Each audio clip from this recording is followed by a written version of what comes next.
사람들은 하늘을 바라볼 때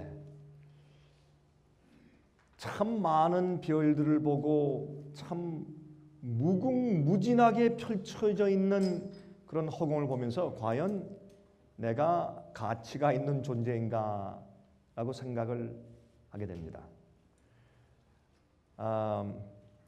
여러분들은 이 도시에 사시기 때문에 하늘에 얼마나 별이 많은지 잘 못 느끼시죠?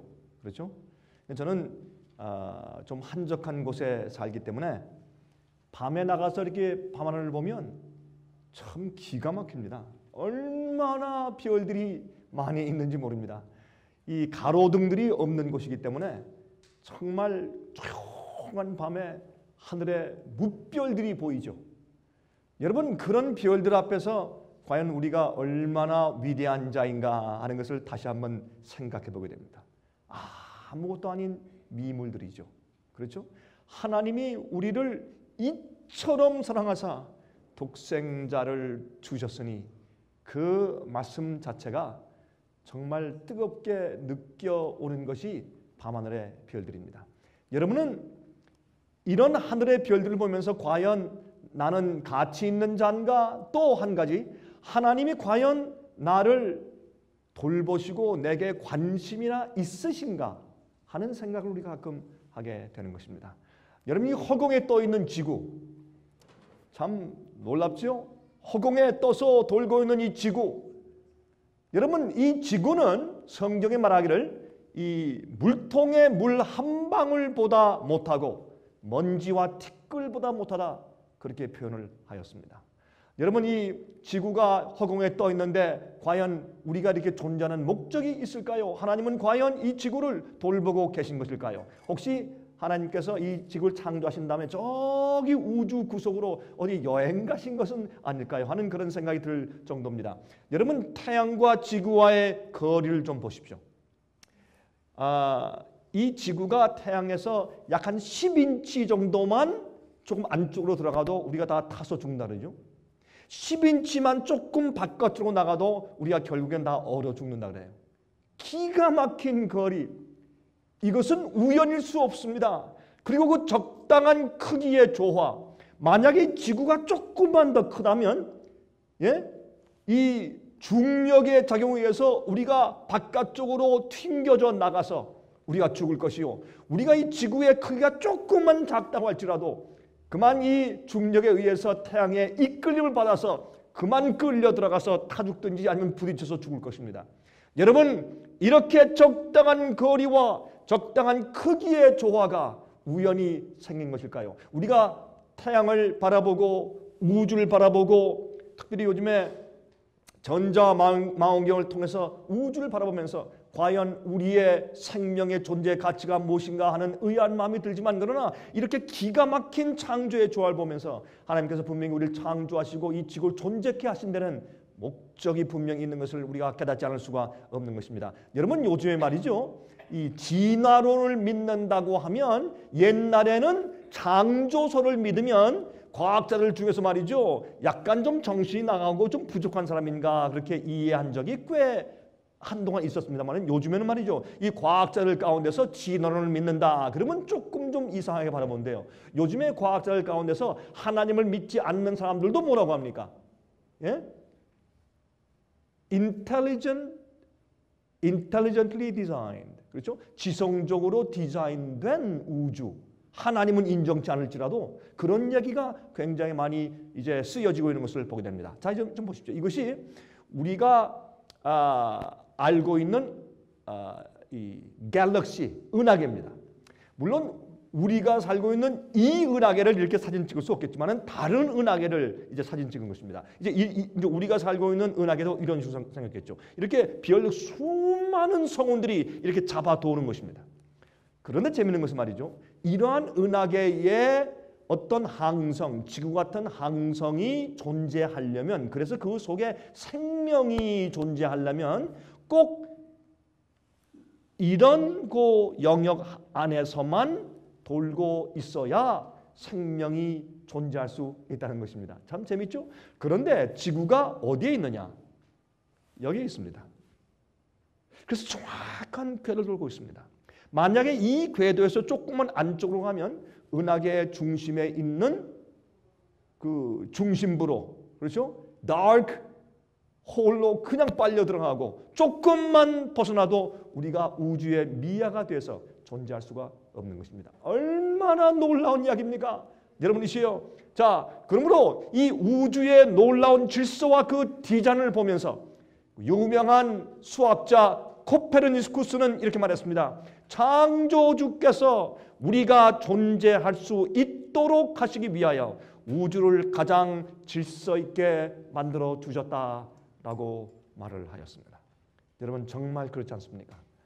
여러분이시여, 이 아름다운 꽃들의 색깔을 보십시오. 그 섬세한 그 질을 좀 보십시오. 어떻게 이런 것이 우연히 생길 수가 있겠습니까? 여러분 그 씨앗을 보면 씨앗이 정말 조그맣게 아무것도 아닌데 그걸 심고 비가 온다든지 물을 주면 그 싹을 틔워서 이렇게 아름다운 색깔의 꽃이 나옵니다. 이거 여러분 기적이 아닙니까? 이것을 보고도 하나님의 창조를 부인하는 자는 정말 정신이 나간 사람이지, 그런 사람이야말로. 그렇죠? 자 보십시오. 이 잎사귀 하나하나, 낙엽 하나하나에도 하나님의 놀라운 솜씨와 창조의 디자인이 그려져 있는 것을 우리가 부인할 길이 없는 것입니다. 자, 여러분 그래서 베드로후서 1장 15절부터 19절까지 말씀 보시면 이런 말씀이 있습니다. 내가 힘써 너희로 하여금 나의 떠난 후에라도 필요할 때는 이런 것을 생각나게 하려 하노라. 우리 주 예수 그리스도의 능력과 강림하심을 너희 알게 한 것이 공교히 만든 이야기를 쫓은 것이 아니요 우리가 지어낸 얘기가 아니라 우리는 그의 크신 위엄을 친히 어떻게 한 자라? 본 자라. 여러분 베드로는 말하기를 우리가 직접 보았다 그랬습니다. 예수님의 부활을 보았고 예수님의 승천을 보았고 예수님의 변화산에서의 놀라운 변화하심을 우리가 직접 목격하고 보았다 그렇게 말을 했습니다. 또 그는 말하기를 지극히 큰 영광 중에서 이러한 소리가 그에게 나기를 이는 내 사랑하는 아들이요 내 기뻐하는 자라 하실 때 저가 하나님 아버지께 존귀와 영광을 받으셨느니라. 여러분 베드로는 이 말씀을 아버지께서 아들을 향해서 하늘에서 부르짖는 소리를 2번 들었습니다. 예수님의 침례 받으실 때 들었고 변화산 위에서 들었습니다. 이것을 내가 직접 듣고 내가 보았다라고 베드로는 말하고 있는 것입니다. 이 소리는 우리가 저와 함께 거룩한 산에 있을 때 이것은 변화산을 일컫는 것이죠. 하늘로서 나옴을 들은 것이라. 이렇게 말씀한 사도 베드로가 그 다음 절에 무슨 말씀을 하는지 아십니까? 또 우리에게 더 확실한 예언이 있어. 더라는 것은 무엇입니까? More sure prophecy. 그러면 more sure 그러면 어떤 것보다 더 확실하다 말 아닙니까? 무슨 뜻입니까? 이 말은 내가 변화산에서 직접 보고 예수님께서 변하신 것을 보고 엘리야가 내려오고 모세가 내려온 것보다 더 확실한 하나님 아버지께서 하늘에서 이는 내 사랑하는 아들이요 내 기뻐하는 자라고 직접 말씀하신 그 하나님의 음성을 들은 그것보다 더 확실한 예언이 있어서 성경 말씀입니다. 이 어두운데 비치는 등불과 같으니 날이 새어 샛별이 너희 마음에 떠오르기까지 너희가 이것을 주의하는 것이 가아니라. 오 사랑하시는 우리 주님 안에서의 형제자매들이지요. 우리가 가지고 있는 성경 말씀과 우리가 이해하고 연구하는 예언은 베드로가 직접 보고 들은 그것보다 더 확실한 말씀입니다. 그래서 우리는 부인할 길이 없고 사실 우리는 핑계할 거리가 없는 것이 여러분 베드로보다 사도 바울보다 여러분과 제가 더 많이 알고 있습니다. 하나님에 대해서. 왜 그런 줄 아십니까? 여러분 제 얘기가 이상하십니까? 아닙니다. 베드로와 사도 바울도 사실은 요한계시록이 이렇게 정확하게 성취되어 온 것을 그들은 채 몰랐습니다. 다니엘의 예언이 그렇게 기가 막히게 성취된 것을 그들은 보지 못하고 죽었습니다. 다니엘 11장 마지막 절에 있는 말씀 보면 북방왕과 남방왕의 전쟁 가운데 여러분 소련 공산주의가 무너지면서 동구권들 공산주의가 다 무너지면서 교황권이 그 속에 들어가고 여러분 로널드 레건 대통령과 이 신성 동맹을 맺어서 이 공산주의가 몰락되는 놀라운 예언이 기록된 다니엘 11장 마지막 절들에 있는 말씀들을 그들은 이해하지 못하고 죽었습니다. 그러므로 여러분과 제가 가지고 있는 이 더 확실한 예언은 우리 마음 가운데 정말 확실한 증거를 매일매일 주어야 할 것입니다. 그러므로 사도 요한이 밤모섬에서 말이죠, 그가 나팔 같은 음성을 들으면서 요한아 할 때, 그가 돌이킬 때 인자 같은 이를 보았는데 왜 인자 같은 이예요? 여러분, 예수께서 이 땅에 계실 때는 참 초라하시고 피곤하시고 정말 빼짝 마르고 정말 볼 때 별로 흠모할 것이 없을 정도로 상해 있는 모습이었으나, 그러나 변화돼서 다시 원래 모습으로 환원되어 영광의 광채의 옷을 입고 있는 예수님 바라볼 때 분명히 내가 알던 내 주님 예수긴 예수인데, 그래서 그는 인자 같은 이가 그랬어요. 여러분이시여, 이제 머지않은 장래, 여러분 말씀드렸죠. 1년 후일지 2년 후일지 3년 후일지 그 이상은 제가 속상해서 말도 하고 싶은 마음이 없어요. 4년 후 5년 후 전 말을 안 해요. 그만큼 시간이 흐르지 않을 것이기 때문에. 여러분, 제가 시간 정하는 거죠. 조금 이따 보십시다. 예수님 오신 다음에 우리가 승천에 올라갈 때 여러분 저한테 그럴 겁니다. 강 목사님 옳았습니다. 이 세상 절대로 오래가지 않습니다. 여러분들이시여, 죽음과 이별이 다시 없는 세상이 올 때가 얼마 남지 않았습니다. 여러분, 그러할 때에 여러분 우리가 변화된 놀라운 예수님의 얼굴을 배울 것입니다. 햇빛 같은 광채가 나는 얼굴을 배울 텐데, 그때는 죄 없고 거룩하게 된 사람들만 그 앞에 설 수가 있습니다. 여러분, 제가 어제 말씀드렸지만 우리는 죽을 때에 가지고 있어야 할 품성을 매일 소유하고 있어야 합니다. 매일매일 내가 오늘 죽어도, 오늘 내가 자고서 아침에 깨어나지 못할지라도 내가 주님 앞에 설 수 있는 그 품성을, 죽을 때 소유해야 할 품성을 매일매일 가지고 있어야 합니다. 여러분이시여, 어제 참석지 못하신 분들은 반드시 꼭 여러분 그 주문하셔서 그 말씀을 들어보시기 바랍니다. 그래서 제가 오늘은 제가 여러분들께 우리가 현재 서 있는 지점이란 제목으로 말씀을 드립니다. 여러분, 우리가 이 복음의 체험을 해야 되는데, 우리가 처한 형편과 지점이 무엇이고 어디인가 하는 것을 아는 것은 참 중요합니다. 사람들이 게을러지는 것은요, 여러분 그 열처녀의 비유 가운데서 신랑이 이제 오는데 신랑이 지체함으로 그들이 어떻게 해요? 졸며 잘세 그랬어요. 여러분이 마태복음 25장에 있는 열처의 비유 가운데서 졸며 잘세하는 것은 참 흥미있는 것이, 슬기로운 처녀들은 졸았고 미련한 처녀는 잤습니다. 그게 그런 뜻입니다. 졸며 잘세, 슬기로운 처녀와 미련한 처녀를 얘기할 때 졸며 잘세하는 것은 그렇게 들어맞는 얘기예요. 그래서 정말 슬기로운 처녀들은 말이죠, 예수님께서 신랑이 올 것을 항상 고대하고 기다리고 혹시 신랑이 오시는 징조가 여기 있을까 저기 있을까 계속 어떤 징조가 생길 때 때가 됐구나, 주님 오시는구나 하는데, 그래도 어떻게 해요? 지쳐요. 주님이 더디 오시니까. 그러니까 어떻게 해요? 자꾸 꼬박꼬박 졸아. 피곤하니까 꼬박꼬박 조는데, 그런데요, 미련한 처녀는 아예 자요. 아예 퍼져 자. 그래서 졸며 잘 셉니다. 여러분이시여, 여러분들은 그래도 오늘 이곳에 오신 분들은 예수님의 신랑의 오심을 기다리고 가끔 졸지는 몰라도 사모하는 자들이 모인 것을 인해서 주님의 이름으로 감사를 드립니다. 정말 주님의 재림을 기다리는 마음으로 매일 사셔야 합니다. 그래서 우리가 현재 서 있는 지점을 깨달으면, 우리가 알면 다시 한번 우리 마음 가운데 용기를 갖고, 또한 마음 가운데 환희가 생기고, 그렇죠? 우리 마음 가운데 흥분하는 마음이 생기고, 또 그렇게 하고 싶은 마음이 생기고 깨어나는 그런 경험을 하게 되는 것입니다. 자, 그것이 오늘 저녁에 말씀드리는 목적인 것입니다.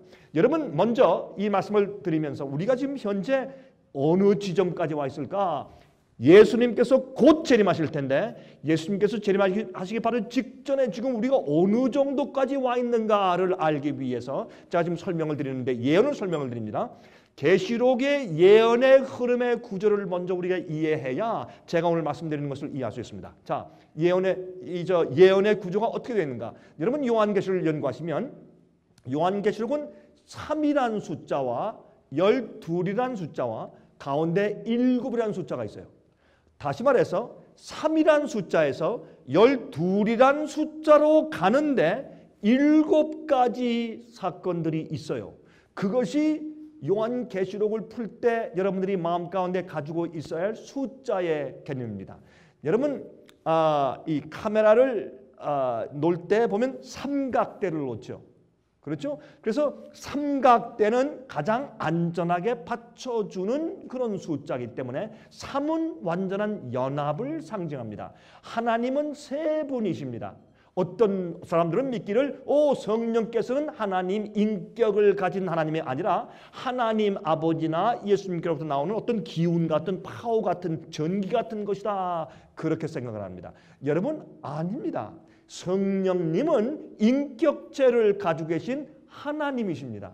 여러분 그런데 하나님 아버지는 우리 인간의 구속사업에 있어서 모든 것을 지도하시고 계획하시는 분으로 역사하시는 것이고 그 다음에 예수님은 직접 그 전능자들의 회의에서 자원해서 오셔서 여러분과 저의 구세주가 되시고 우리 죄를 대신 지시기 위해서 자원하신 하나님이 예수 그리스도십니다. 성령님은 어떤 분인가? 뒤에 완전히 빠져서 나타나지 아니하고 하나님 아버지의 계획을 실천하시고 예수님께서 행하신 모든 역사를 우리 마음 가운데 감동해서 우리 속에 구원이 이루어질 수 있도록 뒤에서 조용히 받들어 역사하시는 하나님께서 성령님이신 것입니다. 성령님은 성경에 말하기를 성령을 근심하게 하지 말라. 성령께서 단식하신다. 로마서 8장에 성령께서 우리를 위해 대신 간구하시느니라. 여러분 어떻게 인격체가 없는 존재가 어떻게 단식하며 어떻게 근심을 해요? 예? 어떻게 또 여러분 우리를 대신해서 기도하고 간구합니까? 그러므로 성령님은 하나님이십니다. 인격체를 가지고 계신 하나님이십니다. 여러분 성령을 받으라. 성령이 내 것이다. 이렇게 성령을 어떤 기운으로만 여기면 성령을 이용해 먹으려고 그래요. 아니에요. 성령께서 우리를 사용하시는 것이지 우리가 성령의 능력을 차지를 받아서 우리가 성령의 능력을 사용하는 것이 아닙니다. 그건 잘못된 생각입니다. 그러므로 여러분 이 요한계시록은 삼위 하나님, 하나님 아버지와 아들 예수 그리스도와 성령 하나님 세 분께서 맨 마지막에 12이라는 숫자를 이루시는 역사를 기록한 것이 바로 요한계시록의 시작입니다. 그래서 요한계시록 1장을 보면 하나님 아버지와 예수 그리스도와 성령의 역사가 나오고 그 다음부터 맨 마지막에 보면 12대문이 있고 12기초석이 있는 무엇이요? 새 예루살렘 성전이 등장합니다. 그 성전은 12보석으로 지어졌어요. 그 안에 들어가는 자들을 표현하기를 14만 4천 명이라고 상징하는데 14만 4천은 12 곱하기 1000입니다. 12는 영적인 이스라엘 백성 12지파를 상징하고 또 12는 이스라엘 12지파가 더 이상 하나님께서 사용할 수 없게 되었을 때 12사도를 일으켜서 새로운 영적인 12지파를 일으키시는 그 모습을 말합니다. 그래서 12지파 곱하기 12사도. 그래서 새 예루살렘 성에 보면 12대문에는 12지파의 이름들이 기록되어 있고 기초석엔 12사도들의 이름이 기록되어 있어요. 여러분 요한계시록에서 사도 요한이 계시를 볼 때 보니까 자기의 이름이 새 예루살렘 성전 12기초석 가운데 하나에 기록되어 있어요. 그때 사도 요한의 그 기쁨과 전율이 어떻겠어요? 자기 이름이 그 거룩한 성에 기록되어 있어요. 야, 참 놀랍겠죠? 근데 그 하나님께서 세 분께서 이제 이 완전한 12 영적인 지파 교회를 세워 나가시는 과정을 기록한 예언이 요한계시록이에요. 그래서 3에서 12로 가는 것입니다. 자, 이제 요한계시록 1장 4절과 5절을 함께 좀 보도록 하십시다. 여기 보면 이런 말씀이 기록되어 있어요. 요한은 아시아에 있는 7 교회에 편지하노니 7이라는 숫자가 나오죠. 그래서 3에서 12를 이룰 때까지 7이란 과정을 통과한다고 그렇게 설명되어 있는 그런 구조입니다. 요한계시록은 이제도 계시고 전에도 계시고 장차 오실 이와 이분이 누굽니까? 이분 누구예요? 예수 그리스도. 그렇습니까? 확실합니까? 여러분 답변하실 때 조심하세요. 확실해요? 예수님이세요? 자, 읽어보십시다. 자, 그러면 이렇게 하십시다. 편지할 때 이제 문안 드리는 겁니다. 예수님의 이름으로 또 그 보좌 앞에 7 영과 이 상징은 누굴 말하는 거예요? 성령님. 그렇죠? 그러면 예수님과 성령님과 또 충성된 증인으로 죽은 자들 가운데서 먼저 나시고 땅의 임금들의 머리가 되신 예수 그리스도로 말미암아 은혜와 평강이 너에게 있기를 원하노라. 자, 그러면 여러분 이렇게 읽으면 되겠어요? 예수님과 성령님과 예수님의 이름으로 은혜와 평강이 있기를 원한다. 그럼 말이 됐습니까? 안 됐습니까? 안 됐죠. 그러면 이제도 계시고 전에도 계시고 장차 오실 리가 누굽니까? 하나님 아버지십니다. 여러분 여기에서 우리가 또 무엇을 얻습니까? 여러분 이 누가복음을 보면 예수께서 말씀하기를 뭐라 그랬습니까?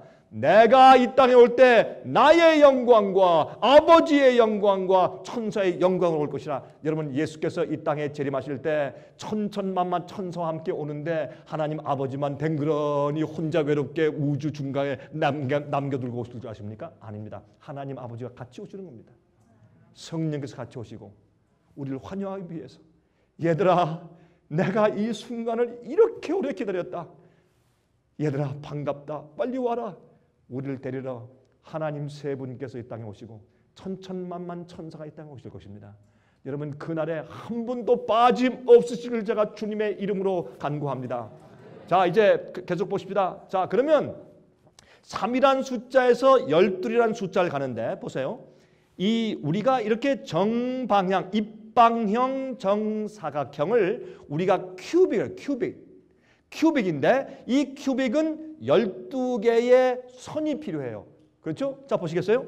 하나, 둘, 셋, 넷, 다섯, 여섯, 일곱, 여덟, 아홉, 열, 열하나, 열둘. 그래서 입방형 정사각형을 우리가 보려면 12개의 선이 필요해요. 그러므로 이것은 무엇입니까? 꽉 차요. 하나도 부족함이 없는 하나님께서 3에서 12이란 완전한 교회를 이제 만드시는 과정을 그리는 것이 요한계시록에 대한 예언이고 그 디자인이에요. 그런데 여러분 보세요. 여러분 저 요한계시록 21장에 가서 12대문과 12기초축을 가지고 있는 새 예루살렘을 보시면 그것이 어떻게 되어 있어요? 정사각형 입방형이에요. 그렇게 딱 되어 있어요.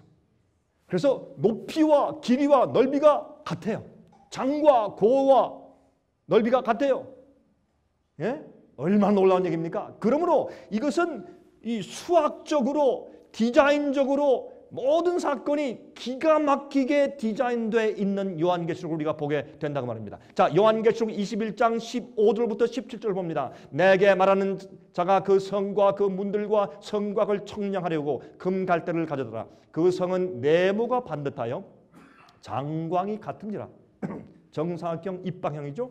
그 갈대로 그 성을 청량하니 12,000 스타디온이요 장과 광과 고가 같더라.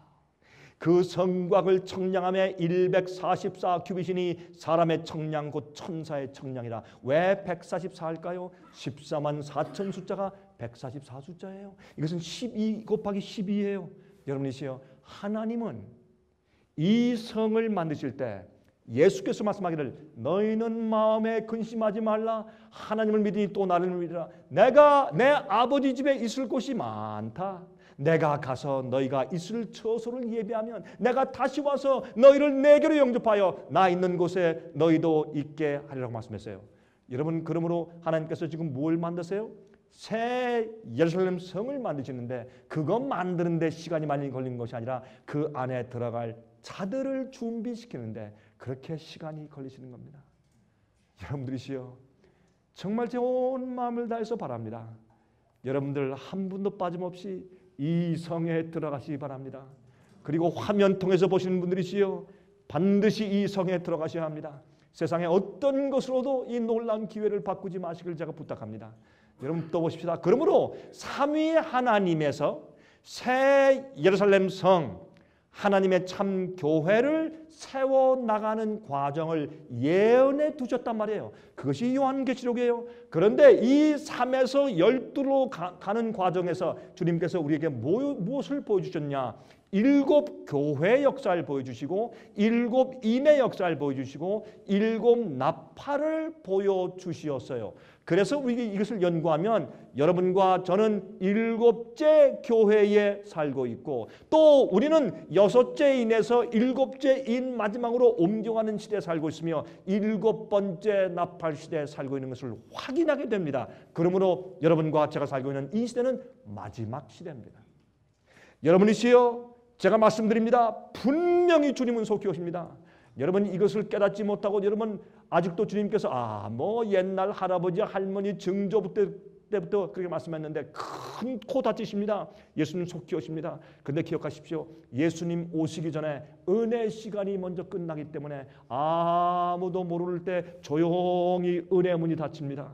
왜요? 주님의 심판은 마음속에 조용히 지나가기 때문에 그렇습니다. 그러므로 진리를 받을 때 성령의 감동을 받을 때 거절하지 마십시오. 주의하십시오. 진리를 받을 때 거절하지 마십시오. 여러분 한 번, 두 번 작은 거절하면 여러분 머리와 마음이 완악해져서 성령의 감동을 받지 못하는 데까지 나가는데 자기도 모르게 그렇게 된단 말입니다. 조심하시기 바랍니다.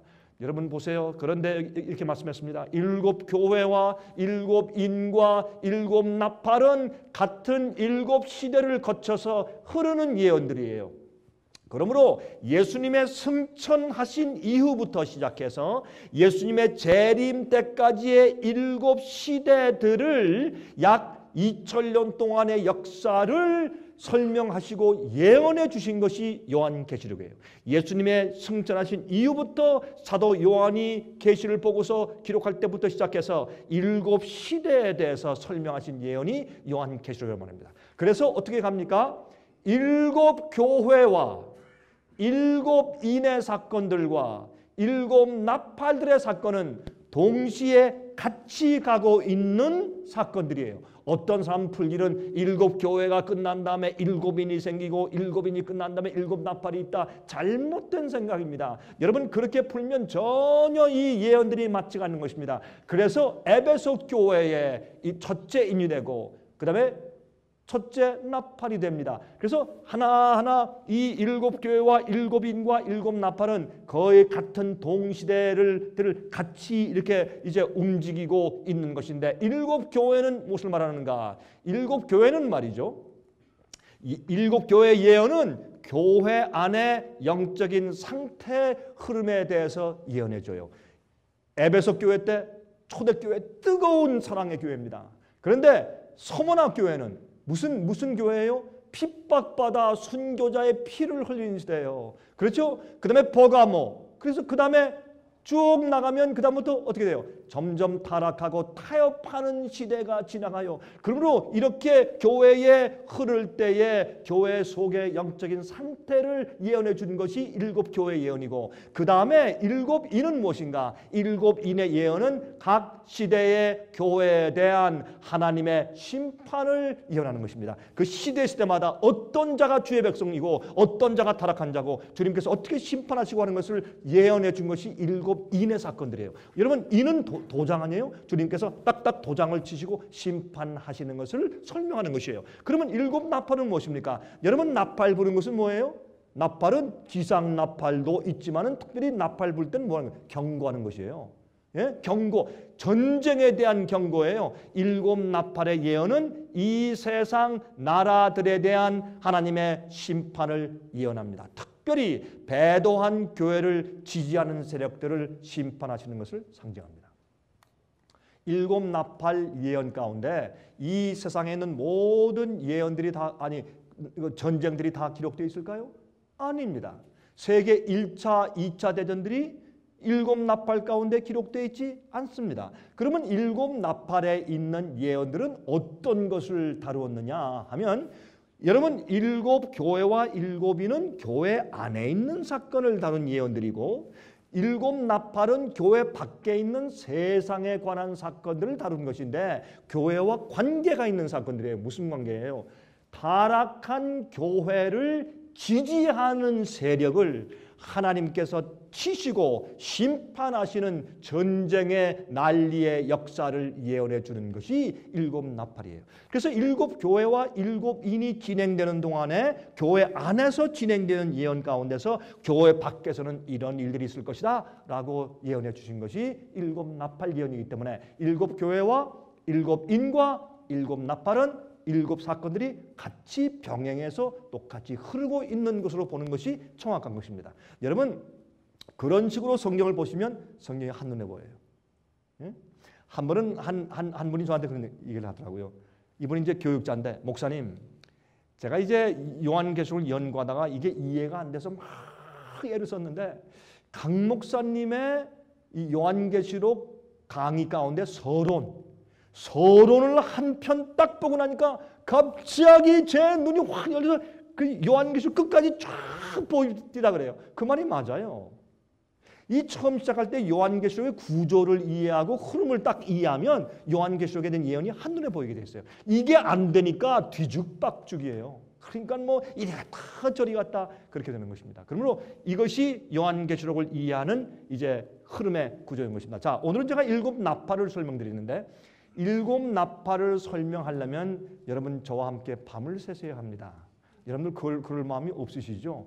여러분 저도 지금 그럴 만한 목청이 남아있지도 않습니다. 그러므로 제가 간단하게 줄여서 말씀드리는데 여러분 제가 이것을 다 자세하게 설명을 드리지 못하지만 여러분들은 어떻게 하시는가 하면 혹시 제가 기록한 요한계시록 강의 책이 없으시면 나가면서 제 이름은 무엇인데 그 책을 보내주세요. 그렇게 하십시오. 그러면 저희가 여러분들에게 요한계시록 제가 쓴 강의 책을 보내주겠습니다. 혹시 다니엘 강에서 쓴 것이 없으면 그거 여러분 신청하시면 보내드리도록 하겠습니다. 근데 그 책을 보시면 자세하게 기록되어 있으니까 그걸 좀 참고하시고 또 우리 그 월간지에도 있고 또 우리 웹사이트에 들어오시면 이해할 수 있으니까 그렇게 제가 자세한 것은 거기에 맡기고 제가 간단하게 구조적으로 규격만 좀 말씀을 좀 드리도록 하겠습니다. 그 다음에 제가 결론을 좀 말씀드리겠어요. 자, 일곱 나팔은 무엇인가? 전쟁을 경고하는 나팔들입니다. 계시록 8장과 9장과 11장에 기록된 일곱 나팔 예언들을 우리가 잠깐 좀 이해해야 될 것입니다. 이렇게 되어 있어요. 일곱 나팔은 교회 밖에 있는 이 세상에 일어나는 그런 투쟁들 말하는 것이죠. 첫 번째 나팔과 둘째 나팔, 셋째, 넷째, 다섯째, 여섯째 나팔. 우린 지금 일곱 번째 나팔 시대에 살고 있어요. 이것은 하늘이 무너져도 이것은 정확한 것입니다. 제 모든 것을 걸고 말씀드립니다. 요한계시록 맨 마지막에 우리가 일곱째 나팔 시대에 사는 것은 부인할 길이 없습니다. 그러므로 예수께서 오시기 바로 직전에 살고 있는 것이 너무나 분명합니다. 여러분 이 일곱 나팔의 예언은 이 세상 나라들에 대한 하나님의 심판인데 특별히 배도한 교회와 그 배도한 교회를 지지하는 이 세상 나라들의 세력에게 주님께서 어떻게 심판하시는가, 어떤 다른 민족들과 나라를 통해서 치심으로 그들을 징계하시는 모습을 그린 것이 일곱 나팔이에요. 그래서 이 일곱 나팔은 반드시 일곱 교회와 일곱 인과 관계가 있는 것이어야 한다 그 말입니다. 자, 그러면 우리가 지금 오늘날 우리가 살고 있는 이 시대의 사건들을 우리가 이 예언을 통해서 이해하게 돼요. 자, 보십시다. 요한계시록 8장 2절부터 6절까지 보시면 내가 보매 하나님 앞에 시위한 일곱 천사가 있어 일곱 나팔을 받았더라. 또 다른 천사가 와서 제단 곁에 서서 금향로를 가지고 많은 향을 받았으니 이는 모든 성도의 기도들과 합하여 보좌 앞 금단에 드리고자 함이라. 향연이 성도의 기도와 함께 천사의 손으로부터 하나님 앞으로 올라가는지라. 천사가 향로를 가지고 단 위에 불을 담아다가 땅에 쏟음에 뇌성과 음성과 번개와 지진이 나더라. 일곱 나팔 가진 일곱 천사가 나팔 불기를 예비하더라. 여기 보니까 지금 이 제사장이 어떻게 향로를 땅에 쏟으니까 무엇입니까? 하나님의 심판받는 그 세력들이 은혜 시간이 지나가요. 여러분 아십니까? 개인의 은혜 시간이 끝나는 때가 있고 가정의 은혜 시간이 끝나는 때가 있고 교회의 은혜 시간이 끝나는 때가 있고 나라의 은혜 시간이 지나간 때가 있습니다. 소돔과 고모라의 은혜 시간이 지나간 다음에 유황불이 내려와 다 죽었습니다. 유대인들 나라의 교회의 은혜 시간이 지나가자 그들이 스데반을 돌로 쳐 죽이면서 그들이 성령의 음성을 거절하자 하나님께서 그 나라 교회 전체 은혜 문을 닫으시고 주님께서 어떻게 했습니까? 초대교회를 일으켜서 대신 주님 사업하게 하셨습니다. 여러분, 우리가 알지 못할 때 조용히 하늘에서 은혜 문이 닫히는 것을 기억하시고 여러분이 조심하십시오. 기도하십시오. 참으로 아주 정결하고 정말 존중하는 마음으로 우리가 살아야 할 것입니다. 자, 보세요. 그런데 처음내 나팔은 요한계시록 8장 7절, 8절, 10절, 12절에 있어요. 첫째 천사가 나팔 부니까 피 섞인 우박과 불이 나서 땅에 쏟아지며, 여러분, 우박은 추운 거예요. 그래서 북쪽에서부터 어떤 세력이 쳐들어오는 것을 이렇게 상징적으로 얘기를 했어요. 만화처럼 이렇게 설명해 두는 것이에요. 이것을 진짜 하늘에서 우박이 오고 불이 내리고 이렇게 해석하는 사람들은 자꾸 미래로 붙이는 것은 잘못된 생각입니다. 여러분, 둘째 천사는 나팔 부니까 불 붙는 큰 산과 같은 것이 바다에 빠져요. 그러니까 이것은 무엇입니까? 저기 남쪽에 있는 지중해에서 이 해전이 생기는 것이에요. 여러분, 그 반달족과 특별히 그 애굽 쪽에는 반달족과 지중해에서 로마 군대가 싸울 때 큰 산 같은 큰 배들이 산에 막 물에 막 빠지고 그냥 막 불타고 하는 그런 것들을 이렇게 상징적으로 표현한 것이에요. 10절에 셋째 천사가 나팔 부니까 횃불같이 탄 큰 별이 하늘에서 떨어지니까 강들의 3분의 1과 여러 물샘에 떨어지며, 여기는 이 훈족의 아틸라 장군이 그의 별명이 쑥이었어요. 이것은 여러분 역사책에 보면 다 나와요. 그는 너무나 써서 가는 곳마다 사람들을 너무나 잔인하게 정복하고 해서 그 사람의 별명이 쑥이었어요. 쓰다. 그래서 여러분이 이 물들은 사람을 상징하니까 가는 곳마다 사람들이 정말 쓴 경험을 했어요. 그래서 큰 횃불이라고 얘기했어요. 그래서 큰 횃불 같은 별이 딱 떨어지고 이렇게 상징적으로 설명한 것을 볼 수 있어요. 12절에 넷째 천사가 나팔 부니 해 3분의 1과 달 3분의 1과 별들의 3분의 1이 침을 받아. 이것은 이 훈족이 쳐들어와서 말이죠. 로마에 들어와서 로마를 정복하는데 거기에 상원의원, 하원의원들, 황제, 이게 뭐예요? 그 당시에 해, 달, 별이라고 얘기했어요. 자기들이. 그런 자들이 침을 받아요. 이런 식으로 상징적으로 그 당시 사람들이 이해할 수 있는 언어를 가지고, 우린 좀 이상하지만은 이렇게 상징적으로 이렇게 설명해 놓은 것이 나팔 얘기예요. 그러므로 제가 이것을 일일이 다 역사적인 것을 들어서 설명하면 시간이 걸리니까 간단하게 지나갑니다. 그러므로 일곱 나팔의 첫째 나팔은 무엇인가 하면 고트족의 알라릭 장군이 이제 로마를 쳐들어오는 것이에요. 그래서 이렇게 생각하시면 돼요.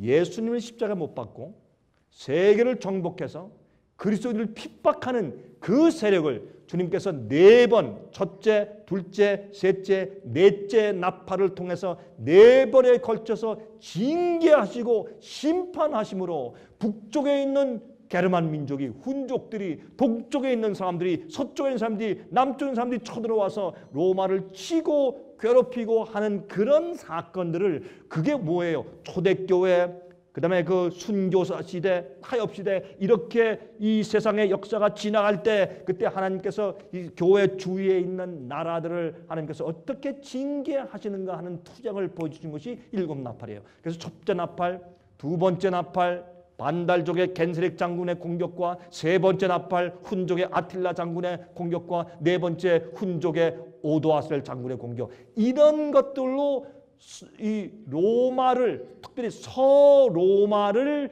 하나님께서 징계하시고 책망하시고 심판하시는, 그래서 서로마가 멸망하는 모습을 그린 것이 뭐예요? 그것이 일곱 나팔의 첫째, 둘째, 셋째, 넷째 나팔인 것입니다. 자, 그러면 이것이 그 당시 그렇게 됨으로 서로마 제국이 몰락하게 되었는데, 그런데 다섯째와 여섯째와 일곱째 나팔이 나타나는데 그것은 무엇인가? 이것이 중요해요. 제가 이것을 오늘 말씀드리는 것입니다. 이 다섯째, 여섯째, 일곱째 나팔을 뭐라고 말하느냐? 화로다. 화. 이것은 굉장히 어려운 경우입니다. 이것은 정말 화예요. 화가 임했다 그러죠. 이런 화인데 무엇을 말하는 것인가? 이것은 우리가 도무지 오해하지 못하게, 이용할 수 없도록 하기 위해서 정확하게 설명해 주셨어요. 우리 그걸 좀 보시겠어요? 어떻게 설명하셨는가 보십시다. 8장 13절 보세요. 내가 또 보고 들으니 공중에 날아가는 독수리가 큰 소리로 이르되, 이 독수리는 천사죠. 독수리로 표현했지만 천사가 큰 소리로 이르되 땅에 거하는 자들에게 화가 있으리로다. 이 외에도 새 천사의 불 나팔 소리를 이남이로다 하더라. 무슨 말이에요? 네 천사가 지나간 다음에 5번째, 6번째, 7번째 나팔을 부는 천사 때문에 그 세 천사들의 나팔은 이 세상에 큰 화가 임하는 것이다. 이게 무슨 화를 말하는 것인가? 이 화는 진리에서 떠나 배도한 기독교회와 그 교회를 잘한다고 치받들고 같이 음행하며 지지하는 국가에 대한 하나님의 심판을 말하는 것이에요. 그래서 하나님께서 그들에게 심판이 임하게 하기 때문에 화가 임한다고 했어요. 그러면 이것이 여러분 아십니까? 여러분과 저는 지금 이 시대에 세 번째 화 가운데 살고 있어요. 이것을 보고도 사람들이 몰라요. 왜요? 교회에서 요한계시록을 연구하지 않기 때문에 사람들이 맨날 복 받으려고 애쓰지만은 예수님 속히 오르치는 것을 이해하지 못하고 우리가 이 성경 예언의 마지막 부분에 끝에 가 있는 것을 이해하지 못하고 거룩한 생애로 준비하려는 마음을 갖는 것이 아니라 예수님을 이용해 먹는 교회들이 되어버렸단 말이에요. 왜요? 예언에 대해서 눈멀었기 때문에 그래요. 그래서 우리 생애빛에서는 예언을 가르치고 또 복음을 가르치는 것입니다. 예언과 복음은 같이 짝을 지어서 같이 가야 하는 것입니다. 자, 그런데 첫 번째 화를 보십시다. 5번째 나팔입니다. 첫 번째 화를 어떻게 말씀했는가 보세요. 요한계시록 9장 1절부터 12절인데 거기 보면 제가 시간이 없기 때문에 다 읽지 않습니다. 이렇게 말씀되어 있어요. 5째 천사가 나팔을 불매 내가 보니 하늘에서 땅에 떨어진 별 하나가 있는데 저가 무저갱의 열쇠를 받았더라. 저가 무저갱을 여니 그 구멍에서 큰 풀무에 연기 같은 연기가 올라오며 해와 공기가 그 구멍의 연기로 인하여 어두워지며 또 황충이 연기 가운데서 땅 위에 나오며 저희가 땅에 있는 전갈의 권세와 같은 권세를 받았더라. 여러분 여기는 가만히 말씀 보면 어디예요? 사막 지방이에요. 전갈 얘기가 있어요. 그렇죠? 여러분 여기서 황충이 이 구멍에서 연기가 올라오면서 황충 메뚜기 같은 그 메뚜기가 확 구멍에서 올라와요.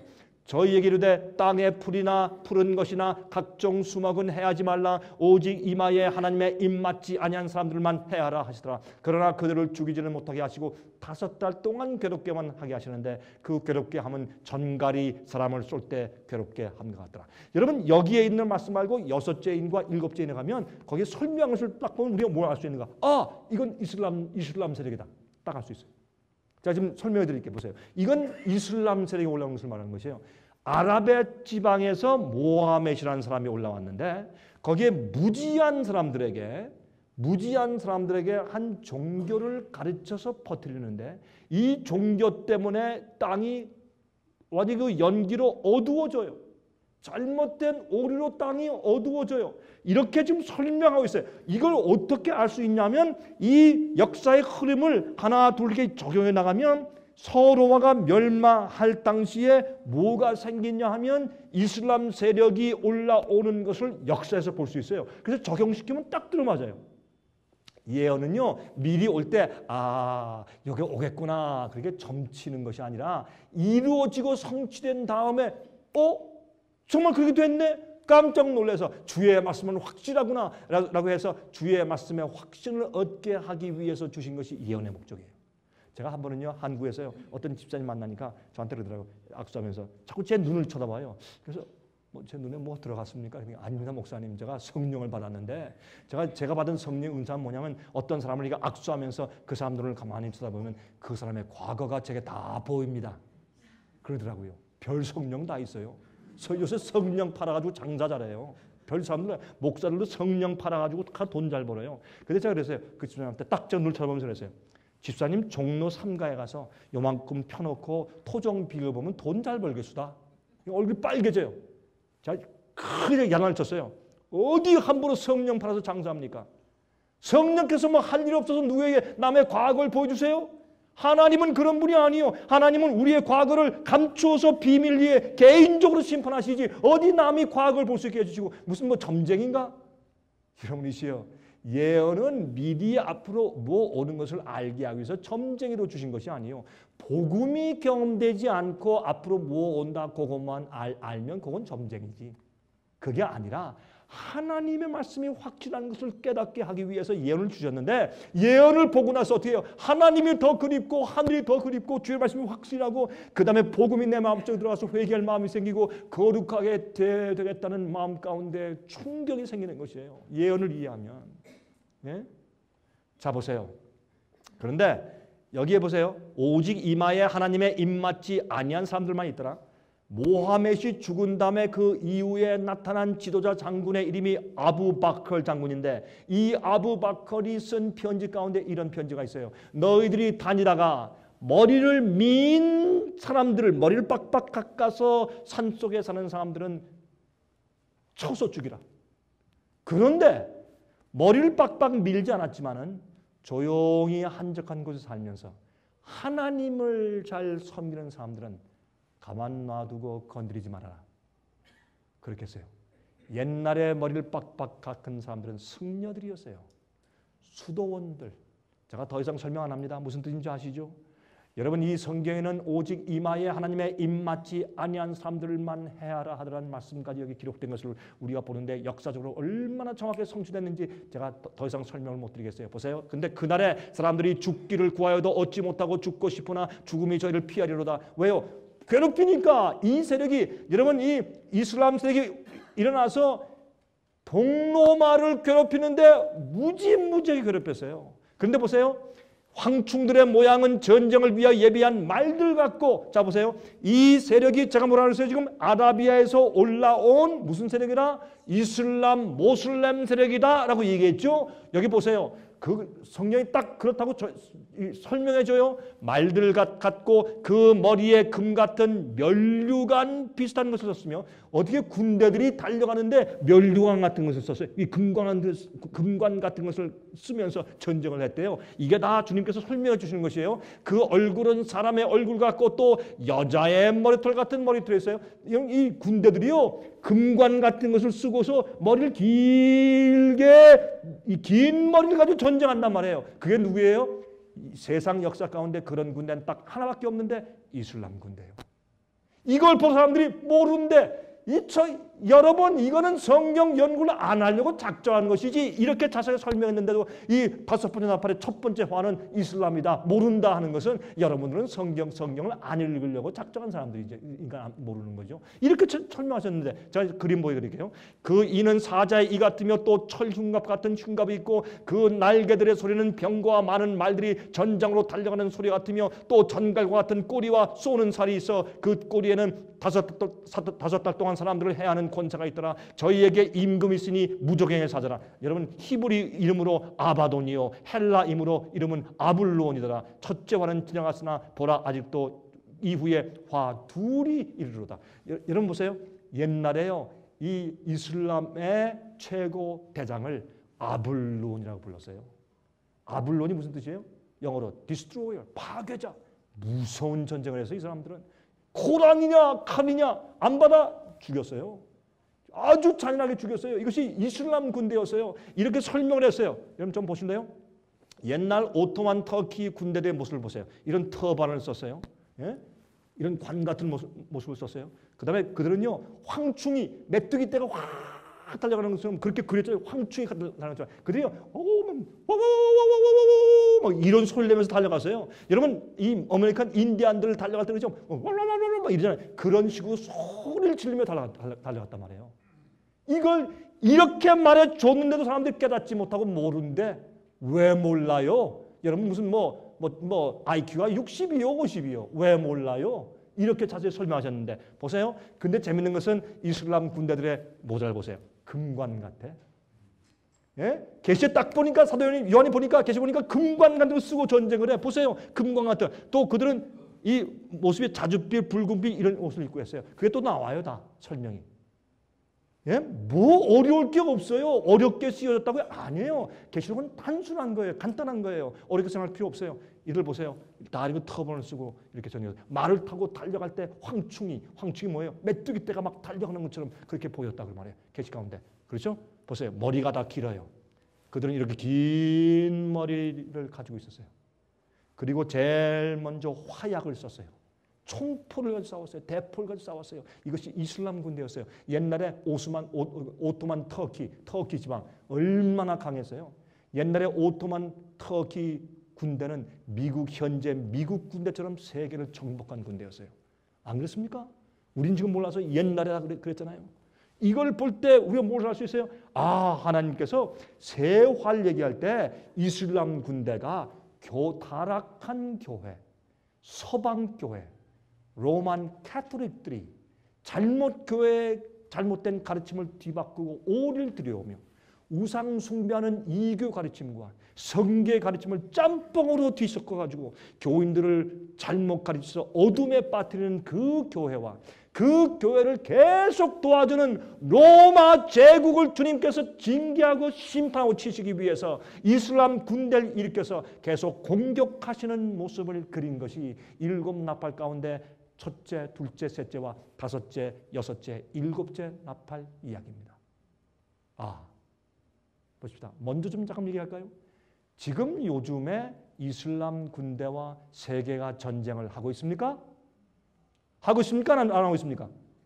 왜 대답이 없어요? 지금 이 세상의 군대들이 많은 나라들이 지금 이슬람과 모슬렘과 싸우고 있습니까? 안 하고 있습니까? 싸우고 있습니다. 왜 그럴까요? 예언을 통해서 이해해야 돼요. 그래서 우리는 7번째 나팔 시대에 살고 있는 것이에요. 이것을 알면 사람들이 깜짝 놀라서 깨는 것이에요. 그래서 요한계시록은 우리가 경각심을 가지고 깨어서 곧 오시는 주님을 위해서 재림을 준비하게 하기 위해서 우리에게 기록해 주신 것이에요. 그런데 왜 교회에서 안 가르칠까요? 성령의 은혜가 없어요. 그래서 성경에서 요한계시록은 닫힌 책이래. 그래서 몰라도 된대요. 이해할 수 없으니까 그거 연구하지 말라요. 요한계시록 얘기하면 교회에서 이단돼요. 참 그 이상해. 여러분 요한계시록이라는 이 말씀 자체가 레블레이션, 펼쳐졌다는 뜻이에요. 예? 이 속에 있는 말씀을 읽고 듣고 깨닫고 행하는 자에게 복이 있다고 했는데 모르고서 어떻게 그 말씀을 듣고 행하나? 말도 안 돼. 이 말씀을 모른대요. 이건 잘못된 생각들이에요. 여러분 보세요. 그러므로 여기 보면 보세요. 4 나팔이 쓴 다음에 5번째 나팔은 5달 동안 괴롭힌다 그랬어요. 이것이 동로마를 친 역사인데 그것은 여러분 1299년 8월 27일부터 시작한 동로마의 침공이 5달. 여러분 성경에서 1일은 1년이에요. 5달은 150년이에요. 성경에서 이 예언적인 기간을 말할 때 하루는 30일이고 1년은 360일이에요. 그것이 성경적인 기간을 얘기할 때 그렇게 사용하는 숫자예요. 그러므로 그래서 5달은 3, 5, 15, 150년을 말하는 것이에요. 여러분 어떻게 압니까? 노아 방주와 그다음에 홍수가 임했을 때 보면 그것도 150일 그렇게 말을 했어요. 그래서 그것도 얘기할 때 한 달을 30일로 설명한 것을 우리가 볼 수 있어요. 그것이 성경의 기간을 말할 때 그렇게 사용하고 있어요. 그러므로 1299년 8월부터 1449년 7월 27일 딱 150년 동안 그렇게 괴롭히고 그렇게 전쟁을 일으킨 것을 역사에서 본단 말이에요. 그것을 성경은 5달 동안 했다 그렇게 말을 했습니다. 자 보세요. 그런데 첫째 화는 타락한 교회와 그 교회를 지지하던 로마 제국을 향한 이슬람 세력의 공격을 의미하는 것입니다. 정확해요. 2번째, 그럼 둘째 화로 갑니다. 둘째 화는 계시록 9장 13절부터 18절에 말씀합니다. 6째 천사가 나팔을 불매 내가 들으니 하나님 앞 금단 내 뿔에서 한 음성이 나서 나팔 가진 6째 천사에게 말하기를 큰 강 유브라데에 결박한 내 천사를 놓아주라 하며 내 천사가 놓였는데 여러분 유프라데스 강 주위에 살던 사람이 누굽니까? 그 당시에 있는 이슬람 세력들의 부족들이 살고 있었어요. 거기에 그것이 어디입니까? 메소포타미아 지방 아니에요. 거기에 중동 지방 아니에요. 지금 아는 우리 중동 지방 아니에요. 다 거기 아프가니스탄, 파키스탄, 이란, 이라크 다 거기 아니냐 말이에요. 예? 근데 거기에 그 천사들이 놓였어요. 거기 세력들이 놓였는데 그들은 그 년, 월, 일, 시에 이르러 1년, 한 달, 하루, 1시간 이렇게 역사적인 예언을 이렇게 상징적으로 표현해 주었어요. 이런 기간 동안에 이르러 사람 3분의 1을 죽이기로 예비한 자들이다. 굉장한 세력으로 세상을 공격했어요. 마병대수는 2만만이니 내가 그들의 수를 들어온다. 수억 명의 군대예요. 여러분 이슬람 군대 그렇게 많지 않습니까? 지금 중동 지방에 수억 명이에요. 이같이 이상한 가운데 그 말들과 그 탄자들을 보니 불빛과 자줏빛과 유황빛 흉갑이 있고 또 말들의 머리는 사자머리 같고 그 입에서는 불과 연기와 유황이 나오더라. 이 세 재앙 곧 저 입에서 나오는 불과 연기와 유황을 인하여 사람 3분의 1이 죽임을 당하더라. 많은 사람이 죽는 것을 보았어요. 그런데 왜 입에서 뭐 연기와 불이 나와? 이건 뭘 말하는 것일까요? 대포. 세상 역사에서 대포를 제일 먼저 사용한 것이 이슬람 군대가 아닙니까? 하나님이 이렇게 예언을 딱 해주었어요. 그랬는데 사람들이 연구를 안 하니까 다 졸아 잠자고 졸며 잘새. 깜빡 졸다가 깨면 그것도 다행이에요. 근데 다 퍼져 자. 졸며 잘새. 여러분 이세요. 여러분 이 보세요. 다 금관 같은 걸 쓰고 전쟁하죠. 대포. 사도 요한이 계시가운데 보니까 황충처럼 메뚜기처럼 그냥 막 하면서 막 달려가는데 말 달려가는데 뭘 끌고 가요? 대포를 끌고 가는데 그 머리에서 말이죠. 예? 사자 같은 머리에 이 사자 같잖아. 이게 대포가 달려가면 근데 그 입에서 뭐가 연기가 확 나오면서 꽝꽝하면서 불이 막 나와. 그러니까 생전 사도연이 그 본 적이 이게 뭐야 도대체 본 적이 있어야지. 이게 뭐라고 표현했어요? 그 입에서 연기와 유황불이 나오더라. 그렇게 말했단 말이에요. 그게 뭐예요? 대포였어요. 많은 사람을 죽이는 대포였어요. 여러분 그러므로 여러분 이렇게 다섯째 나팔 첫째 화, 두 번째 화는 뭐예요? 여섯 번째 나팔인데 이때는 연월 일시 동안 그 역사 나라였어요. 이것은 연월 일시는 1년은 360일이니까 360년, 한 달은 30일이니까 360 더하기 30은 390.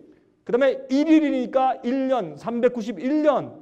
한 시간은 24시, 여러분 1년을 24분의 1로 나누면 15일. 그래서 391년 15일 동안 싸워서 이기는 거예요. 예? 정보로 하는 것이에요. 그렇게 정확하게까지 얘기해 놨어요. 우리가요 오해하지 않기 위해서 이렇게 날짜까지 정확하게 딱 바꿔주셨어요. 그래서 이것이 성취되게 할 때 사람들이 볼 때 wait a minute. 이거 뭐야? 하나님이 이렇게 정확하시게 예언하신 거야? 그러면 우리가 부인할 길이 없네? 이렇게 깨닫게 하기 위해서 391년 15일 동안 그들이 세력을 떨칠 것이다. 이렇게까지 해놓았단 말이에요. 그런데 사람들이 모르는데 아이고 나중에요. 여러분 심판대파에 가서요. 저 몰랐습니다. 그렇게 핑계할 자가 아무도 없어요. 그거는요. 나 모르려고 작정했습니다. 그런 뜻이지. 난 알기를 원치 않았습니다. 그런 뜻이죠. 우리가요. 알려고 애쓰지 아니하고 낭비한 시간들을 주님께서 앞으로 심판하실 것입니다. 그러므로 여러분 하나님께서 누구나 다 구원하기 원하시나 다 구원할 수 없는 것을 기억하세요. 하나님은 우리 모두가 다 진리를 믿고 회개하기를 원하세요. 그러나 주님께서 다 구원할 수 없는 것을 기억하세요.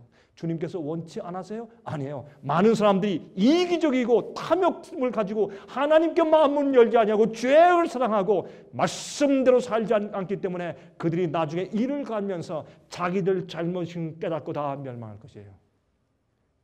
오늘 주님이 마시면 오늘 예수님 오시면 여러분의 운명은 어떻게 될까요? 오늘 여러분 잘 때 조용히 숨이 멎으면 여러분은 주 앞에 설 때 나중에 어떤 자격으로 설까요? 기억하셔야 돼요. 여러분 그런데 재미있는 것은 말이죠. 아까 보니까 5달 동안 괴롭혔죠. 5달 예언이 끝나는 때가 언제였어요? 1449년 7월 27일자였어요. 여러분 제 말만 믿지 말고 역사 가서 책을 읽어보세요. 딱 그렇게 돼 있어요. 그러면 거기에서 391년 15일이 나와요. 2를 더해보세요. 그러면 1840년 8월 11일이 나와요. 그런데요. 참 재미있는 친구가 있었어요. 1830년도 말기에 살던 사람인데 이분이 그 당시에는 이 장로교 계통의 목사였어요. 그분의 이름이 조시아 리치라는 목사님이 있었어요. 이 목사님 배짱 좋은 사람이요. 아마 그 당시에 제가 있었으면 전 이런 배짱 좋은 예언을 못할 텐데 이 목사님은 배짱이 있어가지고 가만히 연구하니까 이 연구하니까 1840년 8월 11일이 딱 나오거든요. 그러니까 예언을 했어요. 내가 말하는데 오토만 터키 저 강력한 제국이 그 당시엔 미국처럼 강한 국가가 있으니까 저 세력이 1840년 8월 11일에 망합니다. 딱 예언했어요. 그러니 이건 정신 나간 얘기죠. 목사가 이런 예언하니까. 사람들이 다 비웃고 정신 나갔다. 그 당시에 이 조시아 리치 목사를 비웃는 만평이 신문에 막 나고 난리가 났어요. 막 비웃고 그랬어요. 그러니까 그 당시에 이 젠틀맨스 클럽, 이 신사들 클럽이 있죠. 지금 미국에도 아주 부유층에만 들어가는 그런 클럽들이 있잖아요. 거기에 아주 부자들의 이 젠틀맨스 클럽이 있었는데 그 클럽 회원들이 미국에 그 당시 한 3,000명 있었대요. 그 3,000명 정도가 막 웃으면서 비웃으면서 말하기를 만약에 조시아 리치 말이 맞았다면 우리 모두가 다 성경을 믿고 교회에 나가겠소 라고 호언장담을 했어요. 그게 신문에 기사가 났어요. 그런데요. 옛날 사람들은요. 장부 1원이 충천금이에요. 요새는 장부 1원 1전도 안 돼요. 요새는 너무나 획가다 해가지고 뭐 말해야 소용이 없어요. 옛날엔요. 말했으면 그것이 약속이요. 사인이 필요 없어. 수표가 필요 없어. 말했으면 그걸 지키는 것이 옛날 사람들 아니었어요. 그래서 3,000명이 호언장담을 했네. 그런데요. 1840년 8월이 됐어요. 8월 1일, 2일, 3일, 4일, 5일. 그런데 이상한 일이 생겼어요. 이 터키 지방에 있는 오토만 제국이 애굽을 치려고 했어요. 애굽 세력이 올라가니까 애굽을 치려고 하니까 그 애굽이 말이죠. 어떻게 했는가?